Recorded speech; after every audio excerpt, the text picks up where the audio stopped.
everyone, kembali lagi sama aku Yumi Apriandi. Udah lama banget aku nggak bikin video semenjak 6 bulan yang lalu. Alhamdulillah sekarang aku udah lahiran, anak aku usianya sekarang jalan 3 bulan.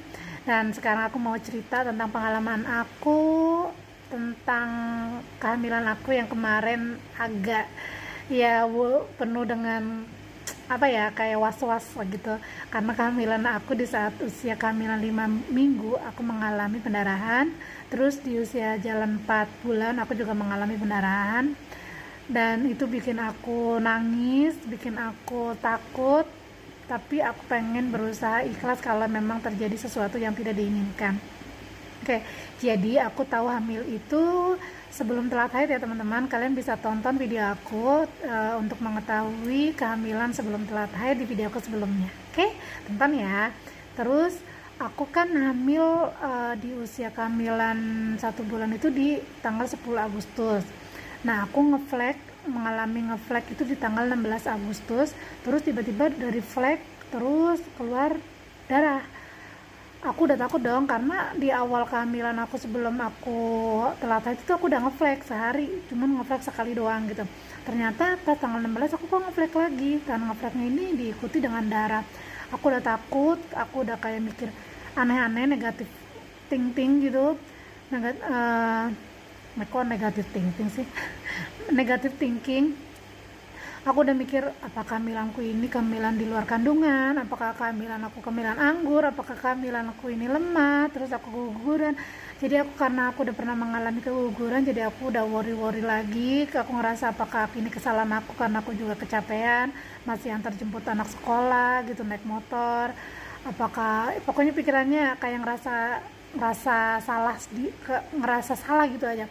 Terus karena 16 masih ngeflag, suami nggak bisa nganterin ke rumah sakit karena posisi lagi tugas di luar kota. Akhirnya aku usahain bed rest, aku sambil berdoa, sambil la ilaha illa anta subhanaka inni kuntu minadz dzalimin, segala zikir aku baca. Aku hanya bangun di saat aku ingin ke kamar mandi untuk BAK dan BAB. Kalau untuk mandi aku benar-benar nggak mandi, pokoknya aku takut, aku pengennya udah bed rest aja. Terus setelah itu di tanggal 17 masih keluarnya flek darah gitu, bukan flek coklat ya, tapi flek darah. Aku pakai pembalut juga. Terus karena tanggal 17 itu Agustusan ya, jadi aku pikir kayaknya nggak ada dokter di rumah sakit. Itu kesotoinya aku gitu, padahal belum tentu kan, pasti ada dokter SPB yang jaga. Akhirnya tanggal 18 aku ke dokter, aku cari-cari review dokter di Bekasi yang bagus, siapa gitu. Akhirnya dipertemukanlah aku dengan dokter Yudit. Nah, tanggal 18 Agustus itu kan hari Jumat. Nah, dokter Yudit itu ternyata punya klinik di dekat stasiun Bekasi, dekat alun-alun kota Bekasi ya. Nama kliniknya Klinik Biru Putih. Dokter Yudit ini buka praktek di kliniknya di setiap hari, kalau nggak salah di setiap hari Jumat, Sabtu ada kan. Pokoknya kalian bisa googling aja sendiri. Nah, di situ kenapa aku ke dokter Yudit? Banyak review yang bilang dokter Yudit itu bagus. Pasien di Hermina Bekasi Barat itu iya benar. Dia praktek di rumah sakit Hermina Bekasi. Dia banyak pasiennya, katanya membludak pasiennya di sana, dan juga dia praktek di RSCM. Alhamdulillah aku ke kliniknya dokter Yudit di hari Jumat. Sebelum sholat Jumat aku dipertemukan dengan beliau. Dokternya ya Allah sangat-sangat baik, walaupun dia udah dokter feto maternal ya, jadi dia untuk ahli feto maternal gitu. Pas aku di USG sama beliau, aku akan cerita kalau aku mengalami flag kemarin gitu. Terus pas dicek di USG lewat perut nggak kelihatan kandungan aku, janin aku. Tapi dokternya itu nggak langsung bikin aku down, tak paling menguatkan. Dia bilang gini, kita jangan mikir bayinya nggak ada dulu, janinnya nggak ada dulu ya, kita bisa cek lewat dalam biar mastiin gitu. Ya Allah, pokoknya itu dokter yang aku temuin itu, aku baru ini, karena waktu pas hamil anak pertama aku pernah kan USG di usia kehamilan sama 5 minggu. Aku cek belum kelihatan, dan dia bilang ini mah belum kelihatan, jangan diperiksain dulu karena belum tentu ini hamil, karena bisa aja telat haid digituin. Dan kayaknya rasa down kan digituin kan, apalagi kita mengharapkan gitu. Akhirnya sama dokter Yudit ini di USG transvaginal, alhamdulillah kelihatan, katanya ada bu, ada janinnya kok gitu, cuman memang masih kecil, jadi mungkin tadi pas di USG lewat perut tidak terlihat gitu. Akhirnya diresepin lah aku obat. Di situ obatnya aku diresepin obat kayak bentar ya. Jadi obat hormon yang kandungan hormon progesteron itu namanya obatnya Utrogestan yang 200 mg. Ini obatnya 420. Terus aku dikasih vitamin D3 yang 5000 IU itu 150. Terus aku juga disuntik penguat lewat pantat. Terus USG ada biaya admin juga 25.000. Pokoknya totalnya itu aku habis 950. Tak kelihatan kan ya. Nah, di sana menurut aku murah ya. USG transvaginal di daerah aku aja sini dokter biasa itu udah bisa 350